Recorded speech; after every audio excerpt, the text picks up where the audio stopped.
Hello guys, how are you? कैसे हो आप सब? जैसे कि हम लोगों ने पिछले क्लास में संविधान और संविधानवाद के बारे में पढ़ा था और आगे मूल अधिकार हम पढ़ने वाले थे। लेकिन मूल अधिकार पढ़ने से पहले हम कुछ अधिकारों के बारे में जानेंगे।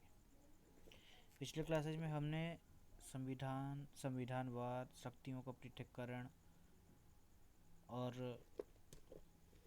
न्यायपालिका, कार्यपालिका, विधायिका, ये सब कुछ हम लोगों ने पढ़ लिया था।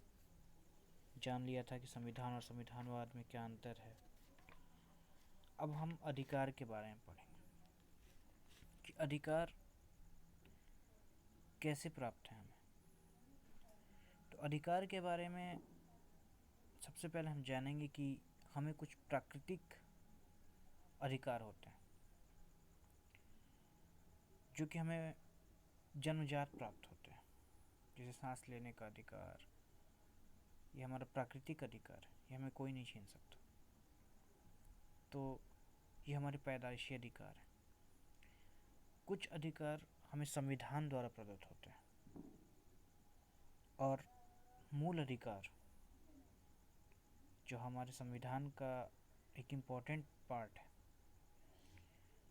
वो संविधान द्वारा ही प्रदत्त है, यानी कि हमें वो संविधान द्वारा ही मिलता है। और एक होता है मानव अधिकार।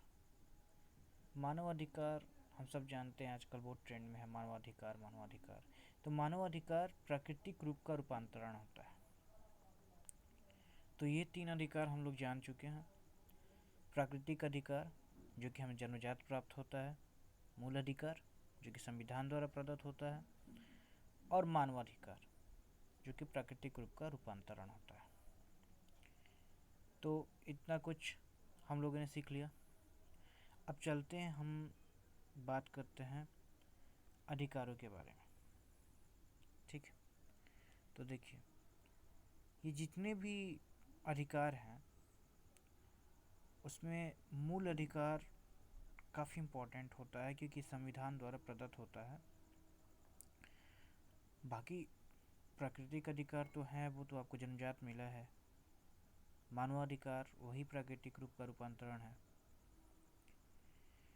तो क्या हमें जानना हमें ये है कि जितने भी मूल अधिकार होते हैं वो मानव के अधिकार होते हैं, लेकिन सभी मानव अधिकार मूल अधिकार नहीं होते।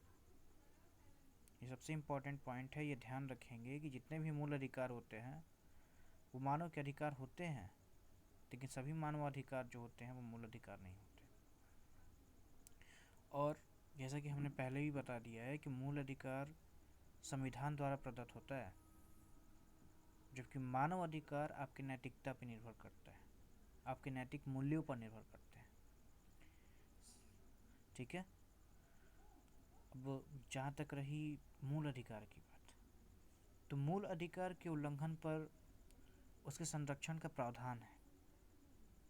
लेकिन जहाँ तक मानव अधिकार का बात है तो मानव अधिकार नैतिक होता है, इसलिए उसके नैतिक होने के कारण उसके संरक्षण का कोई प्रावधान नहीं। ठीक है, अब जहाँ तक हमें मूल अधिकार का प्रश्न रहा, तो मूल अधिकार हमें राज्य के विरुद्ध प्राप्त होते हैं कि जैसे संघ सरकार, राज्य सरकार, स्थानीय स्वशासन, इन लोगों के। अब आपको कोई कार्य करना है, आपको मूल अधिकार प्राप्त है और संघ सरकार, राज्य सरकार इस पर ऑब्जेक्ट कर रही है आपके मूल अधिकार पर, तो डायरेक्ट हम आगे पढ़ेंगे मूल अधिकार के अनुच्छेदों में। आर्टिकल 32, अनुच्छेद 32, जिसमें रीट जारी होता है और वो उसके तहत सुप्रीम कोर्ट में डायरेक्ट अपील की जा सकती है। अगर मूल अधिकार का कोई हनन करता है तो आर्टिकल 32 के तहत रीट जारी करके मूल अधिकारों की रक्षा के लिए हम लोग सुप्रीम कोर्ट या हाई कोर्ट में जा सकते हैं। इवन यहाँ तक कि हम लोग डायरेक्ट सुप्रीम कोर्ट में जा सकते हैं। ठीक है, तो ये रहा मूल अधिकार का विषय हो गया। अब देखिए, मूल अधिकार क्यों है मूल अधिकार? मूल अधिकार की अवहेलना जो होती है, मूल अधिकार की अवहेलना राज्य के द्वारा अगर कोई भी विधि निर्मित होती है तो उससे संभव नहीं है कि मूल अधिकार की वो अवहेलना करते। अगर राज्य कोई विधि निर्मित करता है तो उससे किसी भी व्यक्ति के मूल अधिकार की अवहेलना नहीं की जा सकती, किसी भी व्यक्ति के मूल अधिकार का हनन नहीं किया जा सकता। ठीक है।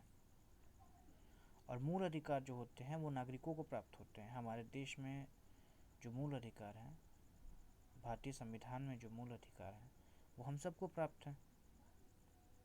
और मूल अधिकार का अगर कोई हनन करे तो जैसा कि मैंने बताया कि आर्टिकल 32 और ख़ासकर जैसे कि आर्टिकल 32 को डॉक्टर भीमराव अंबेडकर जी ने संविधान का हृदय बताया था। जबकि अगर कोई कहे कि वैसे संविधान का आत्मा कौन है तो हम प्रस्तावना कहेंगे, लेकिन डॉक्टर भीमराव अंबेडकर के द्वारा किसे कहा गया तो हम आर्टिकल 32 को कहेंगे। ये ध्यान रखने वाली बात है। जहाँ जिक्र हो डॉक्टर भीमराव अंबेडकर का, वहाँ पे हम आर्टिकल 32 का प्रयोग करेंगे। ठीक है। तो फिलहाल अधिकारों के बारे में इतना ही। हम लोग अब शुरू करेंगे मूल अधिकार, उसके अनुच्छेद, उसके बारे में डिटेल्स अगले वीडियो में। धन्यवाद। और अगर आपको अच्छा लगे ये वीडियो तो लाइक, सब्सक्राइब और शेयर करें ताकि इन्फॉर्मेशन आगे भी पहुंचता रहे। धन्यवाद।